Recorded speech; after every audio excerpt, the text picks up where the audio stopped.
Hi everyone, welcome back to another video from Wake&Tech. In this tutorial, we are going to be learning adding items to your cart in Shopee is effortless, so here's how you do it. First of all, open up a web browser and then go to the URL box and type in shopee.com in the URL box to search.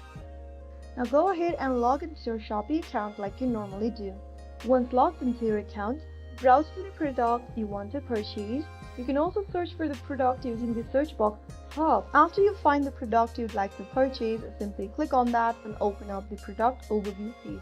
Once you open up the product overview page, go ahead and select your preferred options such as size, color, flavor in this case, etc. Also make sure to choose the quantity of product you are trying to purchase, and finally click on Add to Cart.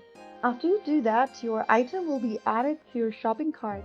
Whenever you want to find the item next, all you need to do is to go to the shopping cart at the top right and mouse over to it, and your product that has been added will be displayed. And that's it. Your items are now safely stored in your cart, ready for checkout whenever you are ready. If you found the video helpful, don't forget to like, share, and subscribe for more Shopee tutorials. I will be back in the next video. Stay tuned till then.